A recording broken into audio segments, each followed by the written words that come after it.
here at UCT, and it's my incredible pleasure this afternoon to be able to introduce to you Keith Kirsten. I'm sure he needs actually no introduction to any of you. Even I, who have never so much as pulled a weed out in my life, have watched many of Keith's shows. And so if you think about it, Keith was there doing gardening TV shows long before we had these lifestyle channels, and it had become, quite the norm that you would only watch cooking or watch gardening on TV and never actually do it yourself. So Keith really is a household name in South Africa.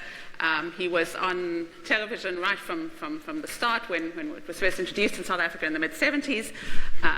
He continued to be on TV and radio for 30 years. He's written, as you know, many books. One of those books, Keith Kirsten's Gardening, has sold more than 100,000 copies. So he really is a gardening with Keith Kirsten. He really is a legend in South Africa. And just before we started, he was telling me that he recently helped Archbishop Emeritus Desmond Tutu and his wife Leah do their garden there at their retirement home in Hermanus. So he continues to do exciting things.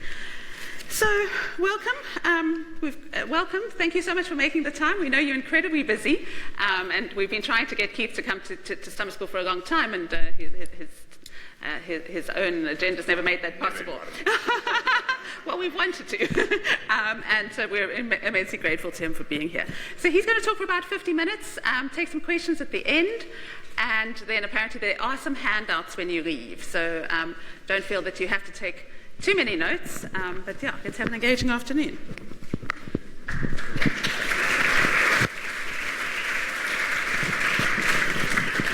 Where would you want it there?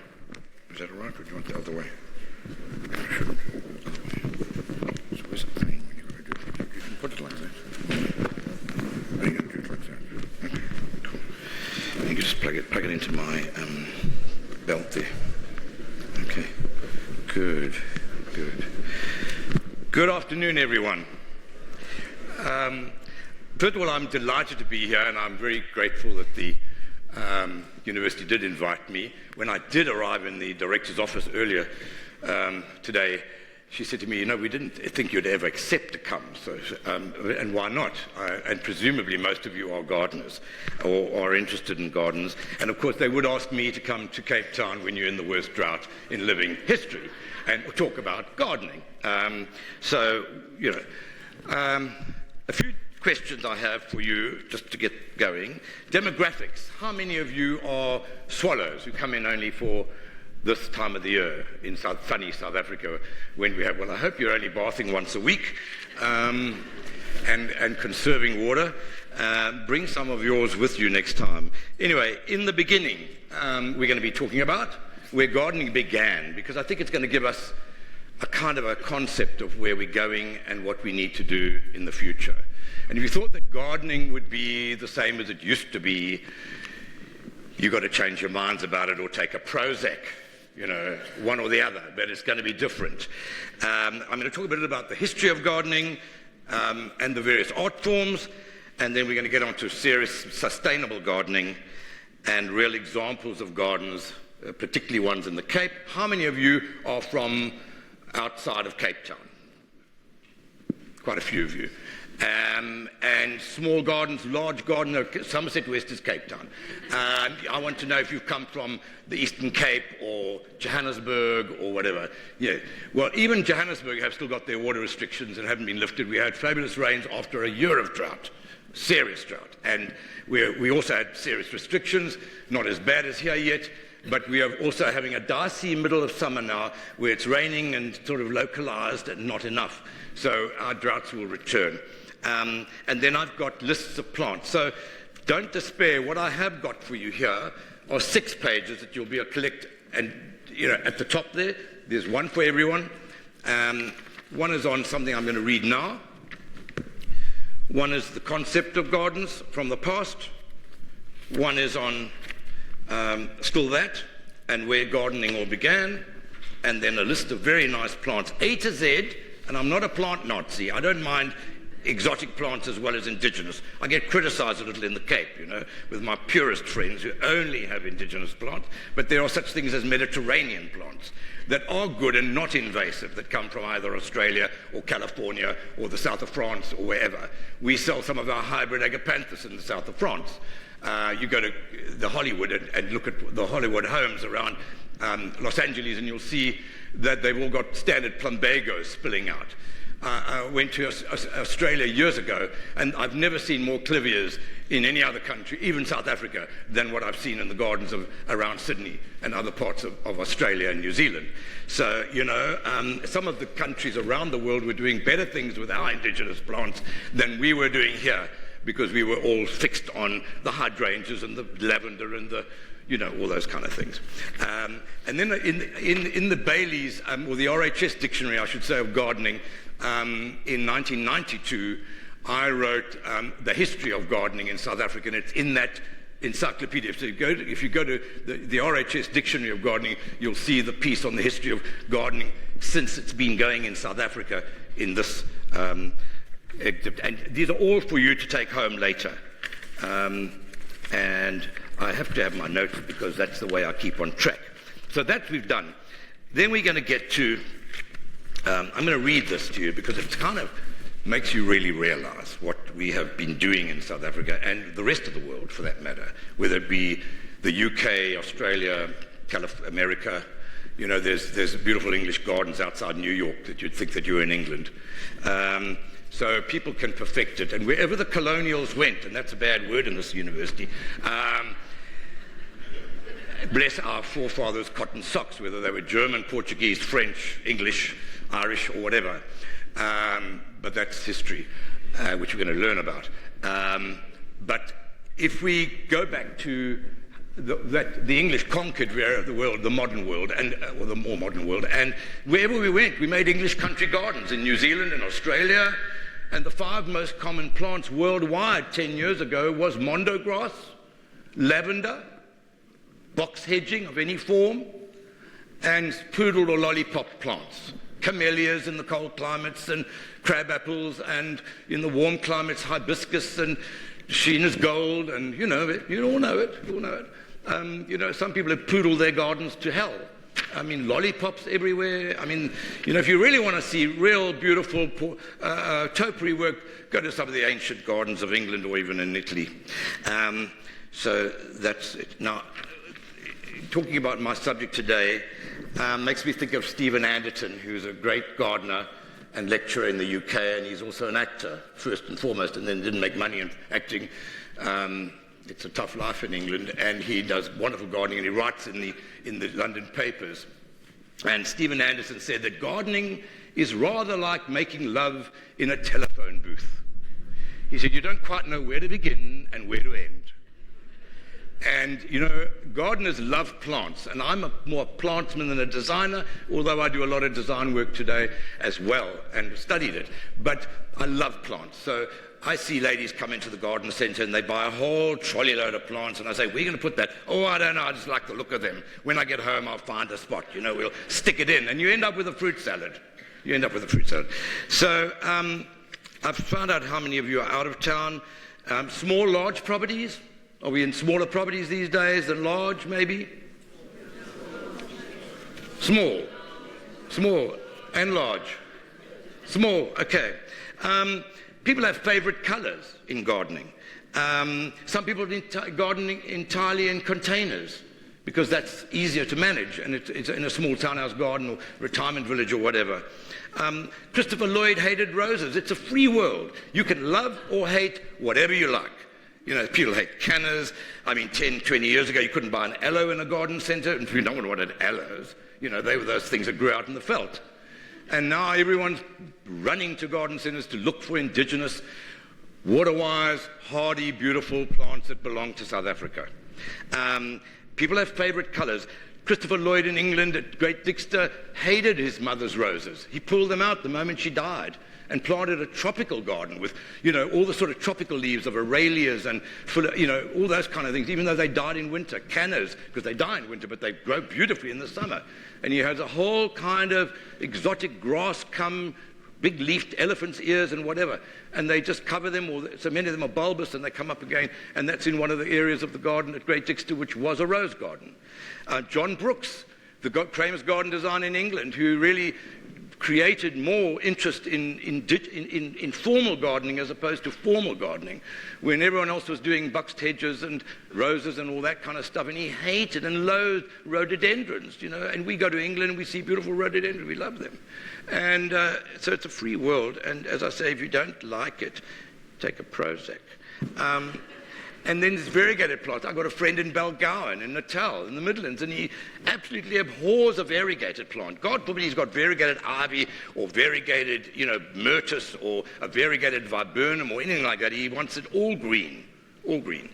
And leaves. Who rakes leaves on lawns? They stopped doing it in Kensington Gardens and in Hyde Park long ago. They just got a mulcher thing that goes on pathways through that big park. They don't rake up leaves anymore. You know, we all everything's pristine in our garden. It's got to be clipped to buggery, and we've got to do everything formal. And men like formal gardening. They like everything to be clipped and perfect. God forbid there's a plant with a few leaves falling off it. You know, I helped a lady, a friend's wife, with a garden in Johannesburg, and she said, "Oh, I don't want a pond. It's going to bring frogs." God, I mean, Vincent Carruthers is one of my best friends, you know, who wrote the book on frogs of South Africa. I mean, you know, and then she said, "No, and don't bring a tree that's losing its leaves. I want evergreen." I said, "But what about it? This is going to be cold on this patio in the summer, you know, in the cold Johannesburg." Didn't want any leaves. And then we planted an evergreen magnolia, a lovely little dwarf one. And it started dropping because they do it. There's no such thing as an evergreen. They all at some time of the year drop their foliage. Privets do it, which you're not allowed to plant anymore, but magnolia. So the moment the magnolia dropped leaves, she rang me and said, "Keith, I don't want this magnolia, it's dropping leaves." I said, "It's only for like 1 week, and you've got a gardener, he'll clean them up." People we're terribly particular. We want everything perfect. Didn't want to attract birds because they'll poop on the stoop. I mean, you know, you've got to get with it. But I mean, that's, you know, I said, well, you know, I said to her husband, he's a good friend of mine, I said, put her in a glass cage, she'll be much happier, you know. So, you know, and wherever I go, people tell me about the problems of gardening. You know, there are baboons, you know, at Betty's Bay. And yes, they come down and whatever. We've got to learn. I've got porcupines in my garden. I've got a small farm on the Crocodile River outside north of Joburg. And I've got porcupines that dig up. I planted all Watsonias, winter and summer flowering ones and whatever, and dioramas and a whole lot of bulbous plants. And they dug them up the first night. Now I've persevered because also they split them. And more come up, crocosmias and things like that. So, you know, they multiply them for you. And all those kind of things. And then we'll get on to a few things. And, you know, a lady asked in one of my garden centres during the time I was working on the floor in the garden centres, she said, "Do you have any mozzarella?" Excuse me? You'd be surprised what people ask for in a garden centre. When the lady saw a pineapple on a garden centre, in America once, she said, "Oh," she said, "I didn't know pineapples grew on plants." I don't know where she thought they grew or came from. And I loved it when people walked into the garden centre and they'd say to their husband, "Darling, they make them in all these colours." Because there was the violas or whatever, you know. And then a lady walked into a garden centre in New Zealand. And in New Zealand, if anyone knows New Zealand, our amaryllis velota species, the pink one, comes up like a weed along the roadsides and in various places. They've naturalised there. And they come up, and as you know, they come up with the blooms and no leaves. And they sell them in garden centres, and you all know an amaryllis. So they sell the amaryllis and the velota species there, your March lilies and whatever, and they are known as naked ladies.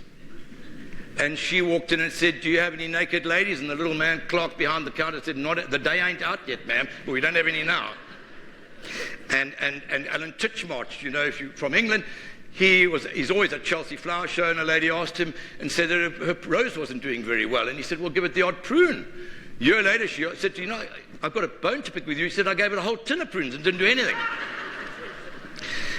These are true stories, I have to tell you. And I have to tell you that droughts will repeat themselves. So every one of you, when you go home today, are going to go and you're going to put a tank in your garden. You have to. Who's got a tank in your garden?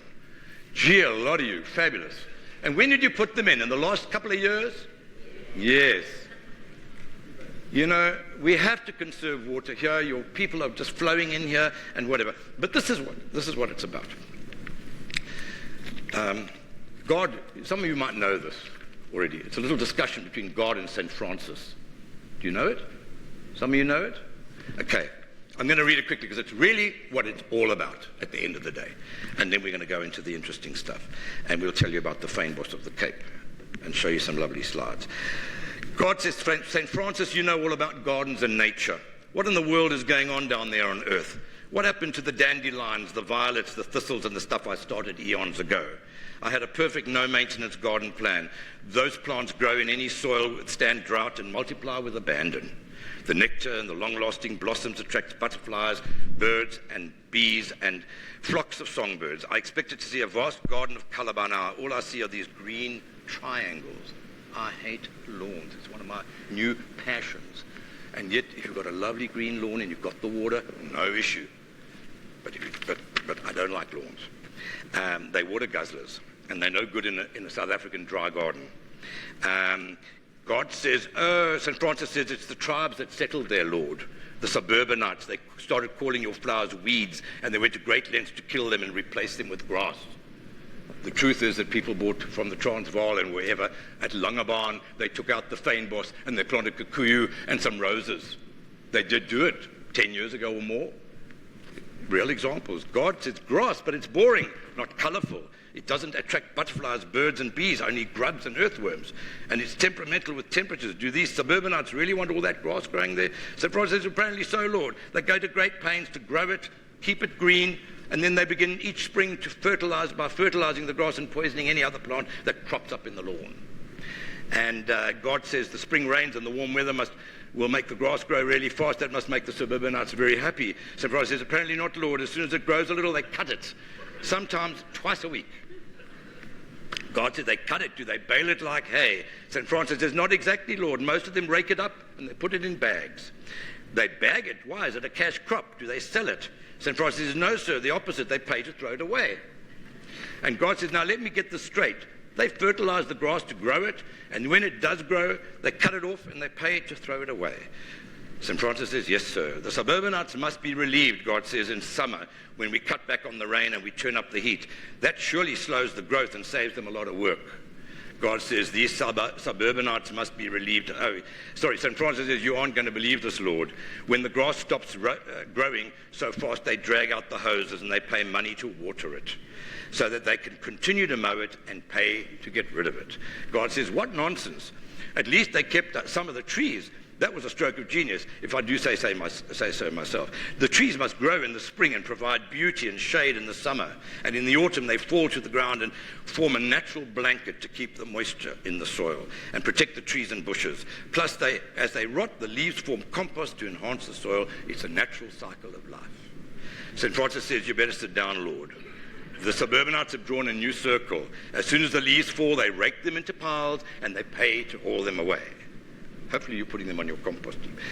No, God says. What do they do to protect the shrub and the tree roots in the winter and to keep the soil moist and loose?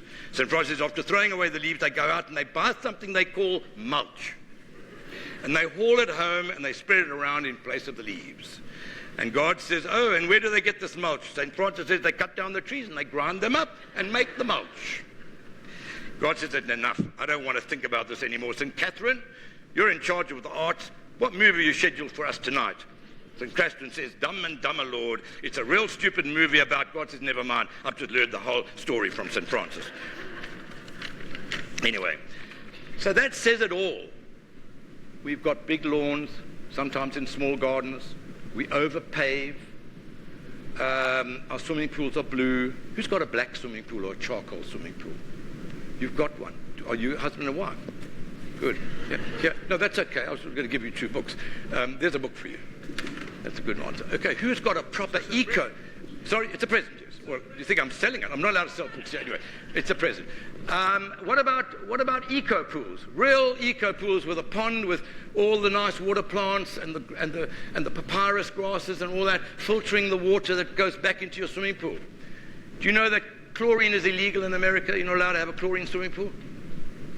It's poison. And who's got a salt swimming pool? It's probably yours.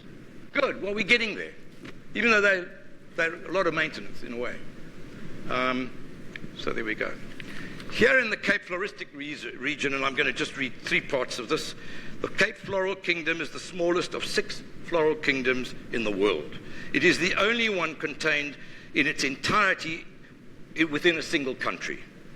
It is characterized by its high richness in plant species, 8,700 species, and its high endemicity. 68% of the plant species are confined to the Cape Floral Kingdom. The Cape Floral Kingdom compares with some of the richest floras worldwide, surpassing many tropical regions in its floral diversity. In South Africa, over 1/3 of all plant species, 1/3 of all plant species occur in the Cape Floral Kingdom. That is a phenomenal number of wildflowers here. And daily, with the expansion of Cape Town, with the expansion of all sorts of things everywhere, industry, housing developments, they are being absolutely destroyed. And in fact, the biggest number of plant species on the red data list are confined right here in the Cape. And then fynbos is the name given to the hard-leafed shrublands and heartland found in the coastal plains and mountains of southwestern and southern Cape of southern Africa. The name is derived from the Dutch word, as you know, called fynbos, spelled F-I-J-N, bush, meaning fine-leafed bush, and is the term given to the collection of plants that is a vegetation type. Fynbos is the major component of the Cape Floristics region, which includes renosterveld, which is everything you see right down here, even in the Cape Flats and around Kuils River and going out to the west coast. That's all renosterveld, and as well as Koroid shrubland, which is more karoo, semi-succulent stuff, and then various thickets types and even forests. Actually fall in, even if they're in ravines, in wetter areas, they are all under the species of fynbos. Fynbos has very high species diversity, with more than 7,000 species crammed into just 46 square kilometers, 46,000 square kilometers at the southern western tip of Africa. And hopefully you're going to see a lot of these, and a lot of them are contained in the list I'm giving you, and I'm sure there's some experts here who have got and belong to the Kirstenbosch branch of the Botanical Society and know all these things and go to Kirstenbosch regularly and are up to date with all this stuff. But this is just to try and encourage you, if you live in the Cape, to go the fynbos route.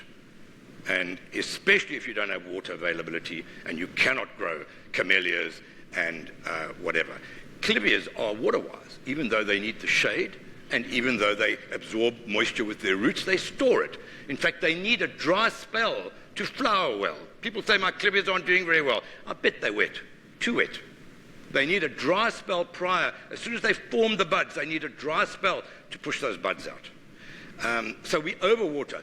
More gardens have actually been overwatered. Even now during the drought, people who've got boreholes, I see them wasting water, with lots of water. Now I'm going to ask you, and go to my next page because they're numbered. I'm going to talk, what do you conjure up when I talk sustainability? Give me some words that come under sustainable gardening. Sorry?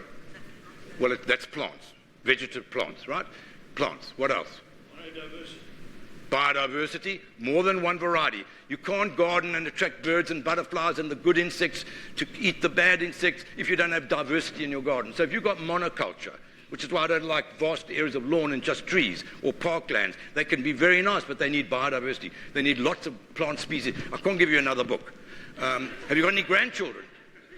You got any grandchildren?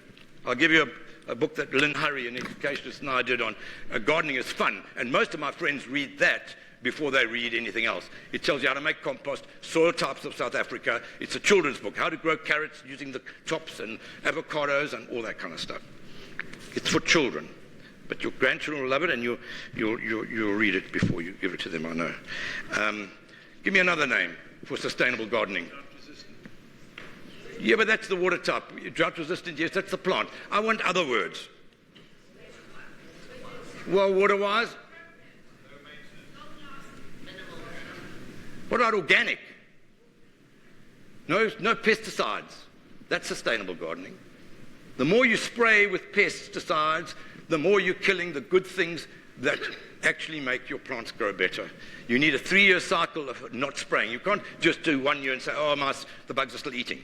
You need to keep it going for 3 years where you don't spray. And then you'll see the bird life increase. You'll see the butterflies increase. You'll see all the good beneficial insects come back. You said biodiversity. That's why you got the book. And where did gardening begin? Where did gardening begin? Garden of Eden, yes, but you're getting close. And hanging gardens, yes. Where? In the Middle East. Middle East, got a book. You get a book. Okay. One of the handouts, it's a one-pager, tells you exactly where the garden started in the Islamic countries in the Middle East. That's where gardening started. 3,500 years before Christ. In the middle of a desert. In the middle of a desert was an oasis of a temple or an oasis home. The rill of water, the date palms, the olives, the irises, the herbs, the musk roses, all the stuff that really they needed in those days. And it was from underground water, so there's nothing wrong with boreholes and there's nothing wrong with underground supply, but not to water the whole country, you know.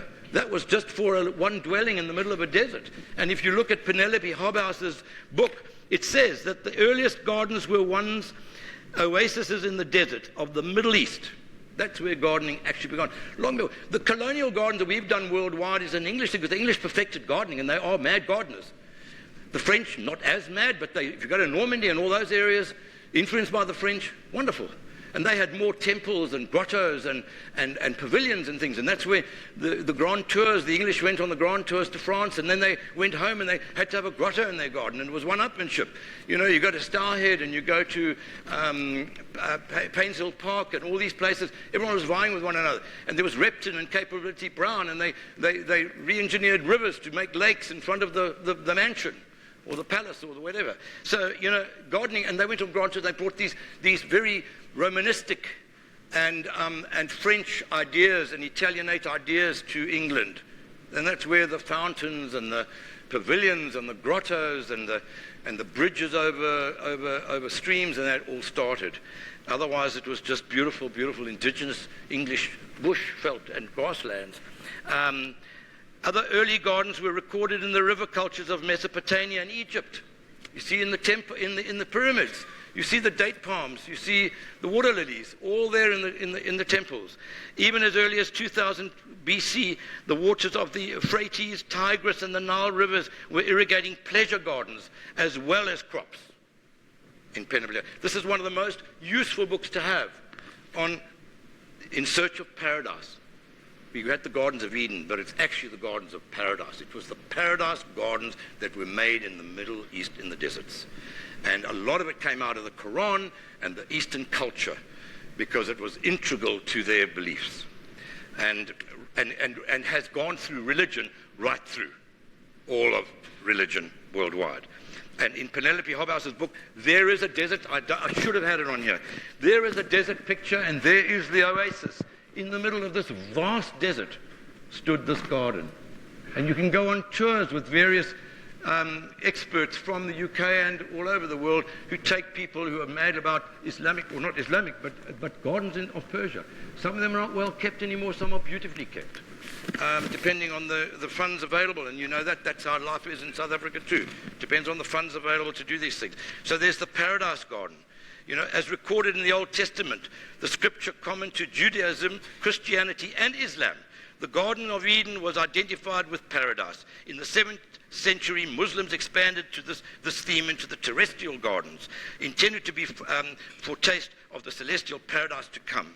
These gardens were laid out in 4 parts, divided by water rills and channels. The idea of a paradise garden spread to Spain in the 18th century and into India and the Mughals in the 16th century. And then, of course, if you go through this book of Penelope's, you know, from the Taj Mahal to the various Islamic temples, and you go to China and Japan. It was all over there before it came west, all over there.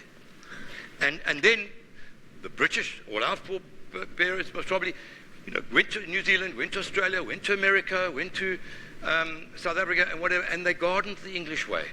And when I grew up, we mostly had informal gardens. Then there's been this real trend over the last 20 years, even at Chelsea Flower Show, to formal gardens. You know, lots of hedges and all that. Not in the last 5 years at Chelsea Flower Show. This year at Chelsea Flower Show, there was one garden. It was a charity one, and it happened to need that piece of lawn, part of the actual philosophy of the charity. But there was only one garden at Chelsea out of 25 gardens that had any lawn in it. They don't have lawn. They had perennials and mulched walkways and gravel and some very nice, neatly done paving and flagstones. Old crazy pavings come back.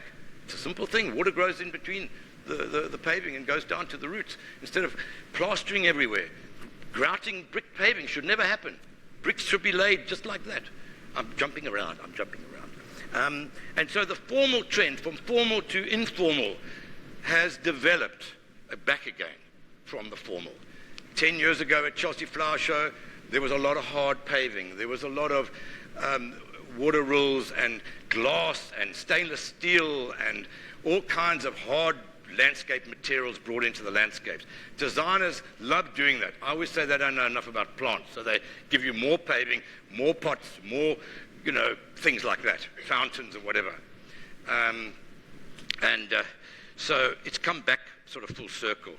So in sustainable gardening, and we're going to talk about it, it should really be about designing a garden sustainably. If you have too much paving, sit in your garden. I say go to the bottom of your garden or your patio or whatever. Sit on a bench with your G&T. You should all have a lemon here. It's Mediterranean. They grow in this part of the world. Have a lemon for your G&T. Don't buy Mrs. Woolworths. I grow spinach because I told my housekeeper we're not buying spinach anymore from Mrs. Woolworths. We're growing our own. We grow it year-round.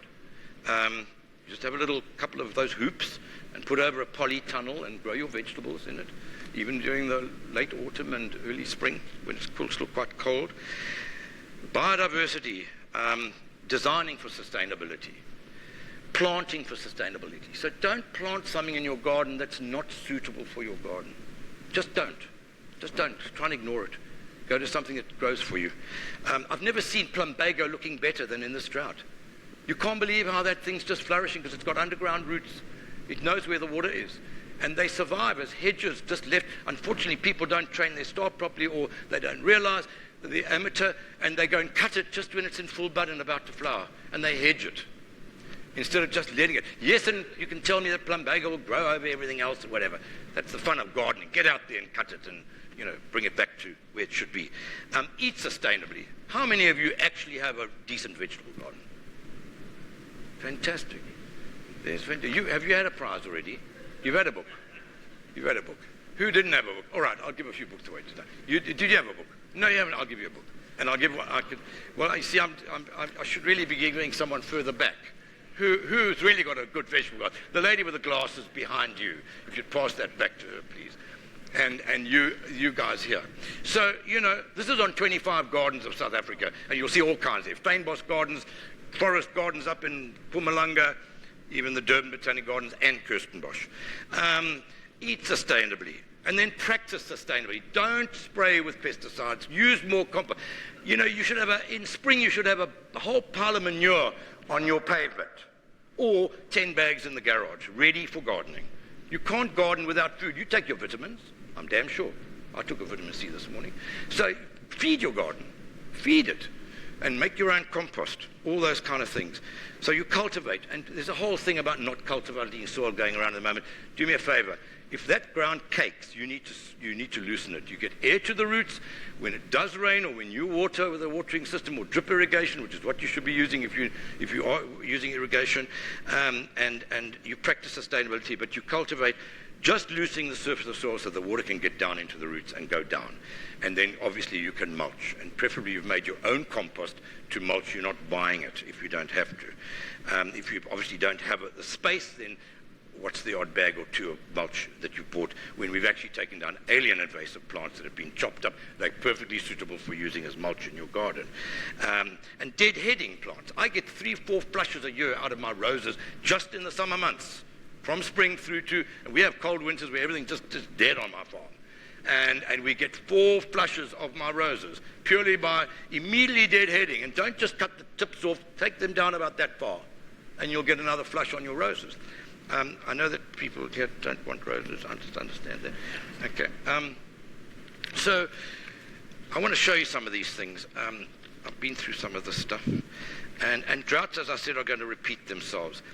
We've gone through the demographics, and you've gone through the various things, and we talked about sustainability. So I wanted to give you a little bit of background as to where gardening comes from. And I'm telling you now, gardening will never be the same as it used to be in the future, especially here in the Cape or any other dry area of the world where it gets like this. If you already look at Australia, they know about it. The best, and you talk about planting sustainably, if you don't have a tree, even in a townhouse garden, you're not gardening correctly. If you want to reduce the temperatures around your home, you plant trees. Men particularly have this thing about, God forbid, you're going to plant a tree too near the building and you're going to end up with cracking the walls of the pool or the house or the whatever. The roots go under those foundations, way below them. They're not going to do anything, unless it's an exotic fig or, there's these things called Ficus natida that garden centers sold for years, and they got the most terrible root system. But if you plant a Diascotonifolia, a pom-pom tree, or a Calpurnia that Cristopino used to love, a thing called Calpurnia, yellow flowers, you plant a small, a standard thing, a standard plant even in a courtyard.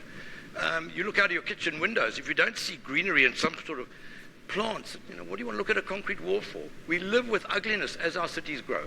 We live with ugliness. And the Australians have got the best air conditions of the world around their houses, right up against the house. And those are the outdoor air conditioners. And it reduces the temperature. People say, well, it's going to make too much shade. Well, you have if you're in a cold climate, you have a deciduous tree that loses its leaves in winter, you get lots of sun. And if you're in a warm climate, then what's wrong with a nice tree growing? Harpaphyllum or Cape Essenhout or something like that. It reduces the temperature. So you need to plant sustainably. And I'm going to go through some of these slides because they really do show the examples of what you can do.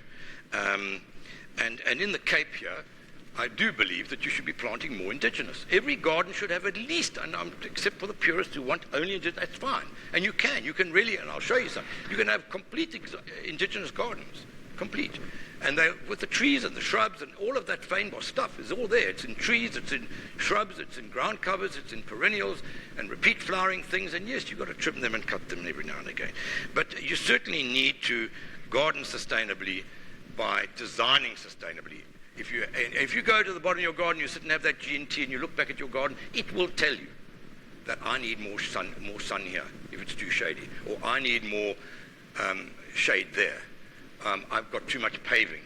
If it gets hot, the temperature on a patio that's not got a couple of trees around it, will be 4 degrees to 5 degrees hotter than if you just stepped off the paving and walked onto the lawn about 30 yards away. 5 degrees. Try it. Take a temperature. Take it. Go. It's amazing. And if you have trees around your home, you would not have your ground drying out so quickly. You'd conserve the moisture. You'd keep the water in there longer.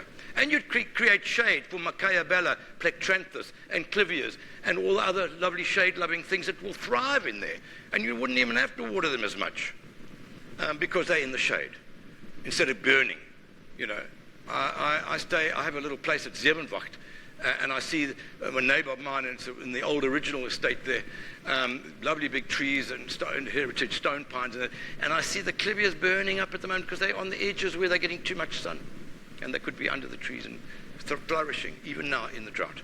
And we've got, even our boreholes there have we been switched off now. We only get it once every second week to use the taps that are linked to the borehole and the tanks that store the water from the borehole. So I'm going to show some more. So there's a handout on the concept of a paradise garden, just to give you some of the background and the history to that. The map of all the gardens in the Islamic states or in that Middle East area. A 4-page, I think 1, 2, 3 pages, A to Z of a plant list for you, and the RHS thing. for you to when you do go. I want to go through these slides now, and I've been told how to do this. You can see that this tells you where you've got to garden differently. There's no water there. Now there's no water here because of the population, mainly. All the dams and all the farmers around Elgin and Stellenbosch and up in those areas, they've all got water. They're natural dams. Some of them are natural dams, some are man-made dams, but they've got lots of water. Elgin, all those farmers around, the apple farmers, they've all got water. The water problem is in Cape Town, where there is no water. And Table Mountain, the dams are full. We saw a slideshow given by Adam Harrower from Kirstenbosch the other day, and the dams there are going to fill up, and they've just been filling up with these recent little bits of rain. So there's water around, but there's just no water in the town because everyone's building and everyone's planting the wrong plants sometimes and whatever. And then then you've got all your different areas where you can and can't plant. When it's tropical and you live, even Mpumalanga has its droughts. Even the northern areas have their droughts. And we're going to talk about the history of gardening and hand out, I've sort of moved this along already, History and Origins of Gardening globally. It's there. And if you look in Penelope Hobhouse's book, you'll see as well that besides the beginning in Asia and continental Europe and England and North America, where it all spread to, there's water in the garden, which is pure water gardens. There's ecological gardening. There's nature in the city. If you go into the middle of New York, they've got their Millennium Park, all beautiful prairie plants and grasses and perennials. Mediterranean gardens. You see beautiful Mediterranean gardens along the south of France and in Italy. Tropical gardens, the influence of Roberto Bell Marx from California. Desert gardens, naturally dry. Materials matter, fire and water, recycled and found, glass in the garden, individual vision. And gardening is an art form. So my story to you, someone, is not to stop gardening. You must garden. You must make beautiful gardens, but do them according to your size of your garden, the soil type, the climate you're living in. And if you don't have enough trees, you need trees. And we don't want to look at walls. We don't want to look at walls. I hate looking at a wall. Why? Why do we look at walls? Shrubs screen walls, not climbers, by the way. Climbers grow up and grow over, and your neighbors enjoy them. You really, if you want it to grow on the inside of a wall, internal wall in your garden, that's okay.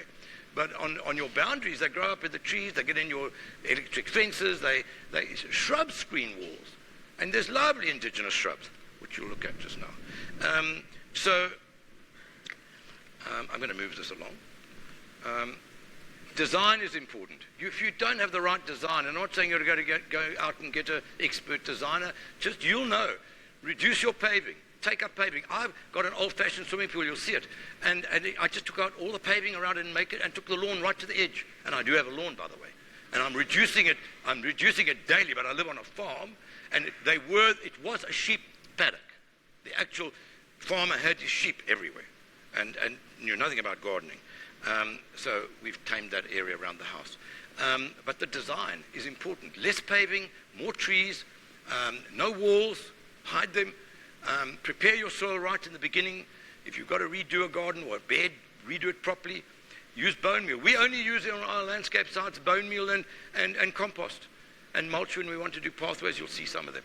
But we use only bone meal. It's a natural thing. It doesn't burn. I see so many plants. They plant new roses and the thing's burnt. The leaves are all going brown on the edges, not from the heat, from fertilizer. Too much fertilizer, too much feeding. We overfeed. It must be diluted. Okay, on the design, these are lawns that we're going to be taking out soon on an estate up in Paradise Cliff area. We're taking that out. We're taking all that lawn out. It's going to become a fynbos garden of proteas, pin cushions, coleonema, confetti bushes, dioramas in between. Beautiful fynbos. Put back what was there originally. And those are agapanthus that will be divided up and interplanted with all the other fynbos, because that's monoculture. Those agapanthus, wherever they are, there's a whole bed of agapanthus there. They are monoculture. You don't want, why have just a bed of agapanthus? Okay, if it's a pavement garden, nothing wrong with just some agapanthus there, but don't have them all over the rest of the place if you want to get biodiversity into your garden, because biodiversity is going to give. They're trees. These are stinkwood trees. Celtis africana, the South African one, not the exotic. If you've got a small garden and you've got an exotic stinkwood tree from China, take it out now already. You've still got lots of time, believe me. We'll be all around a long time still. And you plant another tree. Just get a decent one in 100 litre or 200 litre, you know. And at our ages, you've earned that kind of thing, you know.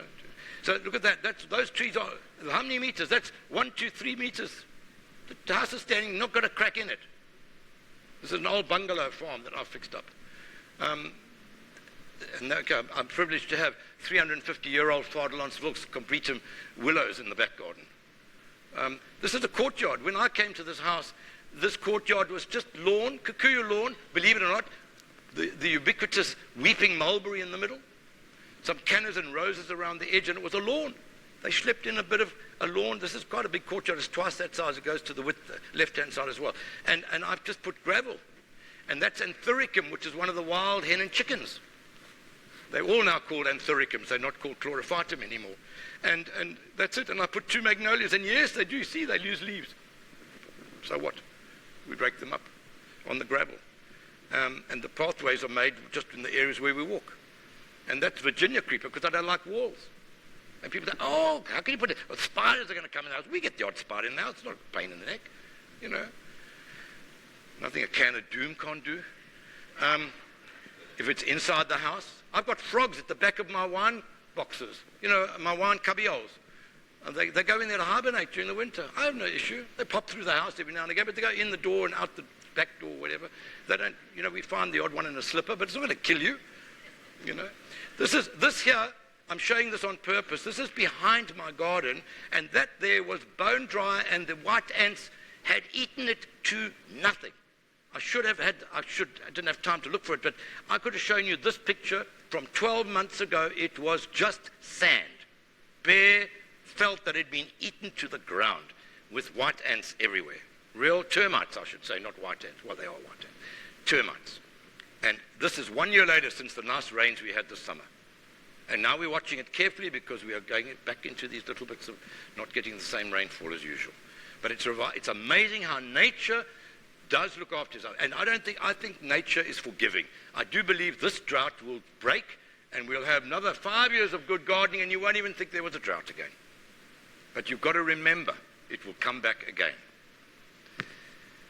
Well, I like hares, and I think the odd sculpture. But, you know, I went to a garden once when I was still 20-something in Pretoria when I'd finished studying, and I went up to see a garden in Waterkloof Heights or Waterkloof Ridge in Pretoria, and I went to visit people for dinner. They were very kind to students, and I walked up into that garden. There were more people in that garden than there were in the house. There was a Diana, and there was a Venus de Milo with Afarim, and you know there were so many statues in that garden. I mean, and fountains and things. You'd have thought that you were in Versailles or Medici Palace or something. You know, this is a little area which I'm converting into a bird garden, a wild bird garden. It's got yarrow, you know, elk. What is that thing called? Yarrow. Anyway, and the little wild asters. And I've got some red-leafed cannas in there, and my garden has just forgotten there, but I take the flowers off. I don't like the flowers. I like the leaves. And those are Aloe coming up there. And this is the wild Scabiosa, the wild Africanus, Scabiosa africanus. And it's just a wild bird garden, but, you know, I like that. It's wild and woolly, and it's got, you know, it attracts the birds. You should see the birds in the grass garden. This is a thing called salvia, and it's as tough as old nails, winter and summer. It gives glorious color. It's a Mediterranean plant. It doesn't come from South Africa, but it's beautiful. Jenny Ferreira from Klein Optenhorst out at Wellington, when she lived there, she introduced a pure white one of these. There it is in between. And grasses. And just pathways cut. And I like these poppies. They kind of go a little bit wild, but then, you know, it's not an issue. And we just sow those from seed. We collect the seeds. We wait until the seeds are, you know, have dried before we harvest them again. And then I just mow. And you can see that lawn. It's no fine, perfect lawn. It's full of clover. It's full of odd weeds and dandelions and things. And we just cut it down and make a pathway through it. I'm slowly reducing every bit of lawn around my house. This is lawn when you've got shade and when you get this kind of weather, you must mow your lawn higher. It's going to burn and it doesn't dry out as quickly, especially in the shade. Mow it, leave it higher. And especially if you've done a seed grass, they germinate based on the amount of, and they flourish growth-wise on the amount of grass foliage is there. And so I try and do different levels of grass. Sorry? Well, it's a bit of Mrs. Strilly Oppenheimer wouldn't like me for it. She always moans. It is a GMO, I think. It's shade over or all seasons evergreen. You buy it from Mayford's in the bucket, but it's very good in the shade. If you're in a subtropical climate, you can use the LM grass, or what we used to call Berea. It's a broad-leafed tropical grass, very good for, and indigenous to the Natal coasts and all that sort of thing. And shade areas in Mpumalanga, Nelspruit, all that area. And if you've got even a frost-free garden here in the Cape and you have enough water, you can grow it here perfectly well. Because it's a shade grass, it won't do well in the sun anyway. This is a Ficus sycamoris. This is the sycamore fig. Isn't that just a fabulous tree? Now, who would not want a tree in their garden? I mean, this is my nephew who does things for BBC and National Geographic. He's out there in Kenya somewhere. But that's just a gorgeous fig tree. I couldn't help but put it into. So that a tree is a fabulous thing. And we don't have enough of them around our cities and our homes and our townhouse complexes and whatever. And common areas have never got enough trees in them. If you haven't got enough space in your own garden, plant it in the common area if you're in a complex. And go and get on the gardening committee and create hell at the board. That's a kippersol. This is 5 kilometers from my house in Joburg North. And that's in the cradle of humankind, up in the cradle. That's Highveld. That's God's garden. Those things are hundreds of years of age, if not 1,000 years of age. And that one there, that same, when we had the drought last year, they had a fire going through here that absolutely demolished those Cassonias, spicata, paniculata, and I thought we'd never see them in foliage again. And that's nature rebounding. Those things were burnt to smithereens. In fact, it was only in November, December. We had no rain, hadn't rained, and then the rains came. So actually it wasn't December, it was winter last year, end of winter. So it would have been 6 months ago from now, 7 months ago, these things were dead. This is a garden that we're going to be working on. That's ivy. Ivy is a noxious weed. It's on the one list with the Department of Environmental Affairs. And Cape Town's full of it. I had to smile the other day because I was with a client and he drove and he said, "What's this over here?" He didn't know any. I said, "That's ivy." He said, "Oh, it's quite pretty." I said, "Yeah, well, you don't know, it's going to all come out." But anyway, it's all coming out, and we're going to plant clivias and plant more of these natural olives and put clivias and plectranthus, really the wild species, not the hybrids, plectranthus, back into this area. And crocosmias and other things that will grow well there. But ivy is again monoculture. When you could have biodiversity growing in many sorts underneath there that give a really attractive garden instead of ivy. This is a pool that doesn't have any paving around it. And why have paving? You can't get into a swimming pool all the way around. You can only get in from one place. But we have Kyle Army racetrack around all our swimming pools. Why do we have racetracks around our swimming pools? Too much paving. Take it out. Take it out. Put a deck in if you have to, but not the whole way around. But you can only get in. I've kept this little bit of paving just here. And I like African pots. I've been through that phase where I don't want something Medici urn here or something, It's wild. I'm trying to make it more. And this grass is going to diminish, believe me. And that's a salt chlorinated pool.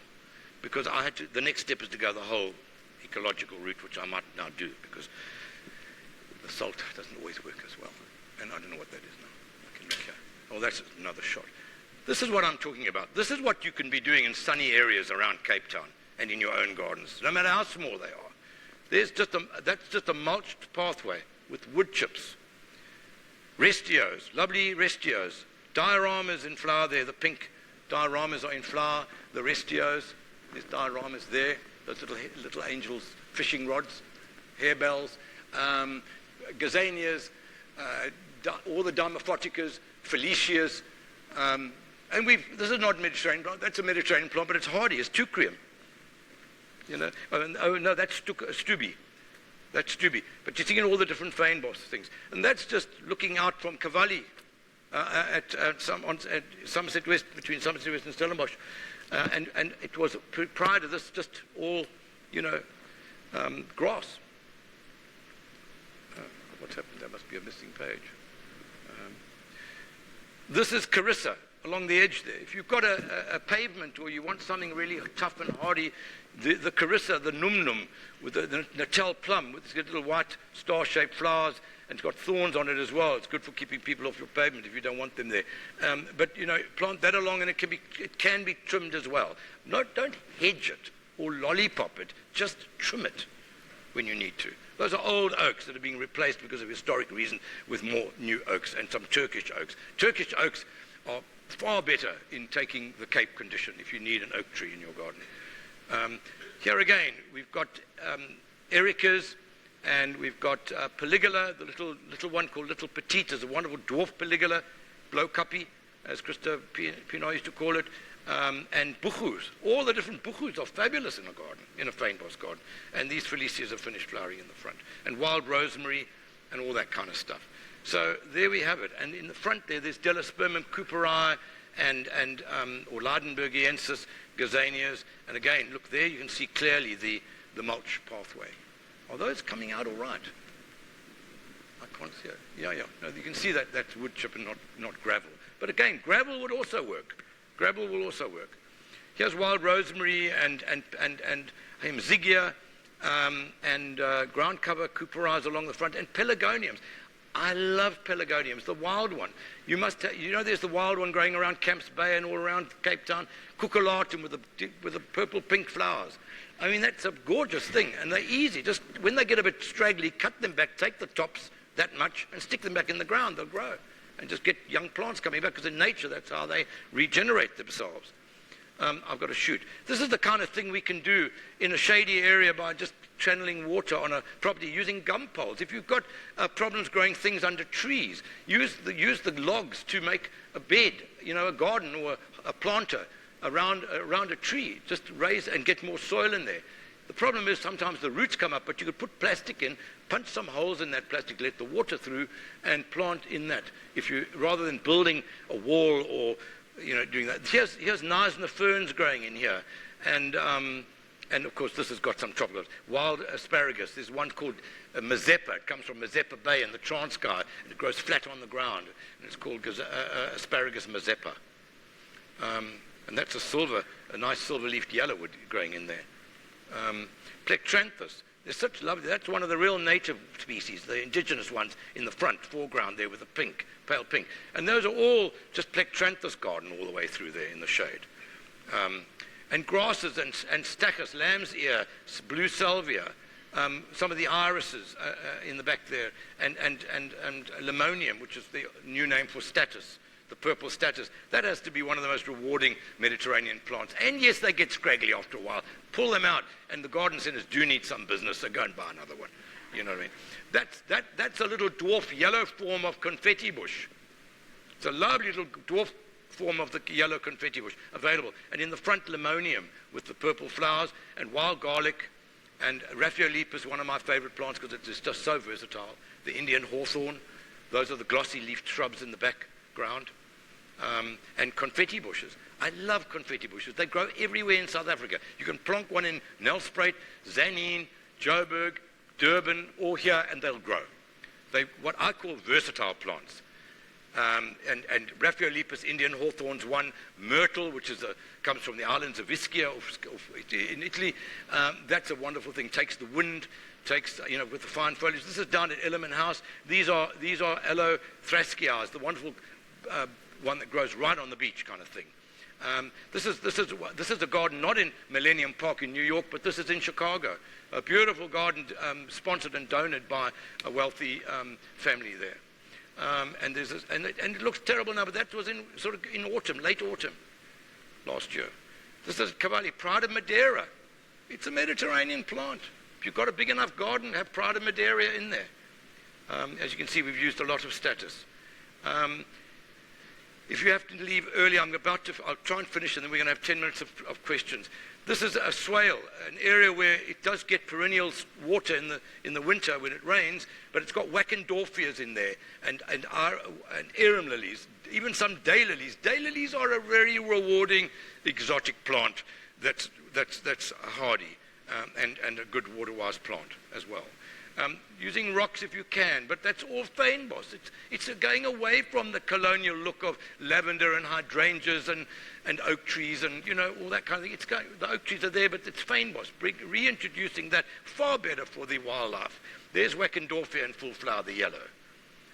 And there's some low anthericums in the front there, and young confetti bushes.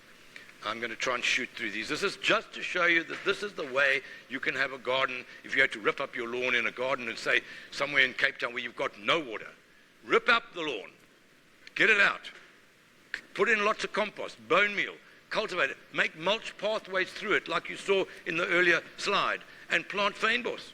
You'll never look back. The garden will always look good on a little bit of water. This plant right in the foreground is my favorite new plant, and I've been using it for 10 years now, and it's Zyzigium pondoensis. It's South Africa's answer to a box hedge, if you want it. That hedges beautifully, or it grows to a small tree or large shrub about that big.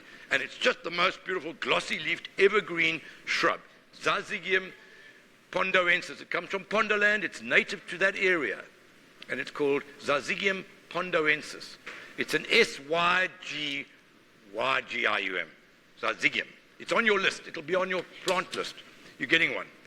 And I haven't put always the common names in, but you could do Google today. You just Google the name, it'll come up, and you can see the plant on Google. That's that little Leidenbergiensis, some people call it Cooperi. It's not a Zyzigium, it's a Delospermum. Pincushions, Strelitzia regina. In the old apartheid era, we hated the Strelitzias because they reminded us of interflora with their 3 Strelitzias in a vase, One up there, one in the middle, and one there. And then they stuck some anthuriums in it, and you paid lots of money for a real cuck bloody flower arrangement.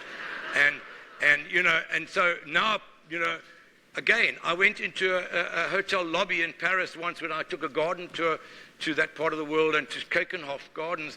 And I mean, there was this beautiful low dish bowl like that on a big table in the entrance to this big, big, beautiful hotel. And here was this full arrangement. They must have had 50 blooms of that Strelitzia in there, and they looked $1 million. It's just that we planted them in rows in the old days. We put them on pavements, and there's that hedge. That's Zyzigium pondoensis. Makes the most beautiful hedge, and you can clip it more. And those are dwarf agapanthus in the front that haven't flowered yet. They now, if you go to Lawrenceford Estates, you'll find those in full flower. All indigenous, most of that, except for the status. I'm going to slip through these. That's a little thing called Scavola. It grows on the seashore in New South Wales, in Australia. And it's beautiful. It takes the heat, it takes the salt air, and it's a wonderful coastal plant. It's non-invasive. And it's a little thing called Scavola, Scaviola, Scaevola, Scavola. And it's on your list as well. It's a wonderful little thing. And use the restios. You see how the restios give you the linear foliage, contrasting with the low, flat foliage. And then the plant, there's a whole handout for plants. This is just to show you, they're the restios. There's the fynbos, other fynbos. It's all actually fynbos. There's the indigenous ferns. We have got a multitude of indigenous ferns. There's a little nursery up towards Atlantis that specializes in indigenous ferns. And there's the storyboard showing you all the lovely leucadendrons and leucospermums and all those various lovely things. Cheronia and all the rest of it. Perennials, that are going to give you perennial color. Red hot pokers used to be old-fashioned and no one wanted them. They're the most wonderful things in a garden. Trim off the bad leaves. Star jasmine as well. Star jasmine's become amenity horticulture, that little white star flower there. I mean, people are planting them all over the council properties because they're kind of easy, but again, it's monoculture. If you just put it in with other things. There's just to show you, that's leucadendron, just beautiful. Look at that red foliage. You can get color in a garden all year round by just planting the right thing. There's cucullatum. I absolutely adore it. Pelargonium cucullatum. It's just wonderful. I love the name, cucullatum. And behind it a cycad. That's indigenous. Nothing wrong with it. Scabiosa africana. That's the best one. It's beautiful. It's more feathery. These are all pelargoniums. Look at them. Marvelous pelargoniums. Agapanthus. Status. Portulacaria. There's a prostrate one, there's a yellow foliaged one, and there's the big shrub one. So there's lots of wonderful things. That's that lovely Erica. Marilyn helped me out. That's the one that they discovered originally in Kirstenbosch not so long ago, and it's now gone all over the place. Versicolor, I think it's called. It's a lovely thing. Aloe arborescens. That's the old kraal aloe. In the Transkei, they used to plant those round the kraals to keep the cattle inside, because they, made big bushes and shrubs. And they're lovely things. Dimorphoticas, I mean, what would the world be without them? You go to Europe, they're in the hanging baskets along with lobelia. Lobelia originated in South Africa. The hybrid lobelia you buy and grow in your garden has come from South Africa. It's from the species lobelia that grows wild. There's Dimorphoticas, all the lovely daisies. There's ordinary lovely pincushions. I mean, they're just marvelous. And you can't prune them. When they get too leggy, prune them down. That's that lovely Salvia chamalegna. It's the most beautiful thing with that sky blue flower, actually. It's beautiful, absolutely beautiful. You trim it, Salvia chamalegna. It's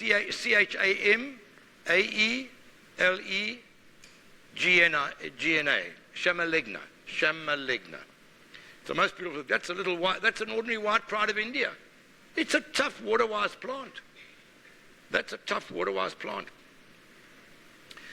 Leonotis, wild dacha, a white buddleia. Buddleias, the butterflies love these things, and you can get them in purple and white and all the various colors. That's an ordinary bottle brush. That one's called Perth Pink.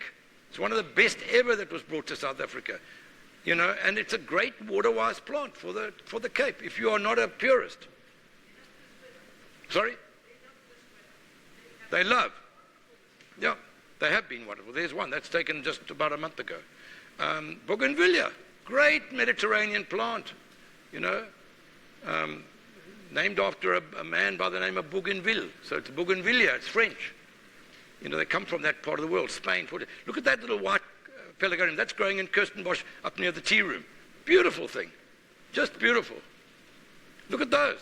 These are friends of mine who have got a place at Great Brook, just down on the east coast. North of Mossel Bay, south of George. Beautiful things. They're flying their heads off. Look after themselves. That's a new agapanthus, just glorious. I just wanted to show you to you. It's a cross Innopertus. You know the wild Innopertus which hangs down. It's a cross between the one that goes up and the one that goes down.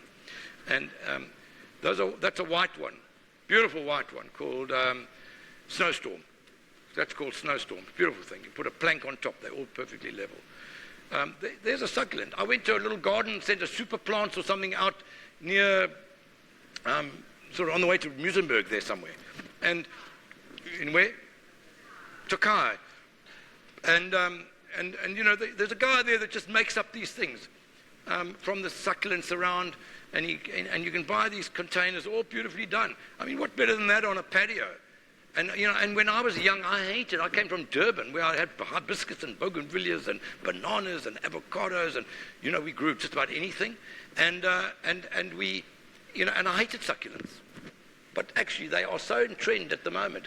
Roof gardens, wall gardens, grass gardens, fynbos gardens, succulent gardens. They're all in. They're in. There's some xeriscape. If you don't have any water. These you'll find are in California or in Mediterranean areas around France. These are all called xeriscaping. If you just Google xeriscaping, you'll see a whole pile of pictures to give you ideas. And there's our cat's tail fern in the front. I used to hate those because when I went to study in Pretoria from Durban, I thought I'd kind of gone across the Iron Curtain. But those cat's tail ferns, they're fabulous things in a pot. Or in the garden, in the shade. And you see more of them overseas now than you see them here. And that's a chrysanthemum with the yellow flowers. And and some of those things are succulent things, cactus and that. I'm not mad about cactus. We've got lots of lovely succulents. We've got our own aloes and we've got our own succulents. So use them instead of the Mexican stuff. And this is also to show you how flagstones can be used or big stones. And this is all the kind of garden that one should have if you don't have any water. These look after themselves other than a bit of weeding in the gravel and their natural watering that they get. All Mediterranean. Look at that. That's verbenas. And, instead of a brick pathway, look at these, all perfect. There's lots of nice cycads mixed with the cactus, okay, but take the cactus out, put the cycads, put our own aloes and succulents in there, and Bob's your uncle. Look how nice that succulent group looks. In the Condé Nast House and Garden about 2 months ago here in Cape Town, in Constantia, as part of a bigger garden, there were some wonderful pages of a succulent garden. A Mediterranean-looking garden. It was beautifully landscaped, I think, by the owner. Look at how nice the pebbles are there, with things like agaves and things. And you'll see them now. They come up. Oh, what I haven't shown there are those very orange. They're called fire sticks. You must probably see them. It's a euphorbia. It's actually native to the north of Africa, but they've kind of found their way down to South Africa, and you'll find them. Those very orange. It looks like a succulent euphorbia. Got milk inside, and they're very, very orange. The foliage in the full sun. They go slightly orange-green in the shade, and they're called fire sticks. It's a euphorbia, like the poinsettia, that you use at Christmas, get at Christmas time. And these are just favorite plants of mine. I just happen to love the old-fashioned single, little small amaryllis. I get those every now and again, put them in a tub. And that's Scadoxus, which grows wild on my farm along the river. The Haemanthus they were, and they're called Scadoxus catherinii. There's one called catherinii. These are little hybrid new buddleias coming into the country. And then eat and practice sustainably. These are just a vegetable garden. You can have a patch. It doesn't have to be huge. This looks big, but it's not that big. And if you're in a townhouse garden, have them in tubs. Have the veggies in tubs, and grow one lot of herbs and mix them up. That's in my garden, and I think that's about it. What have I got there? That's it. And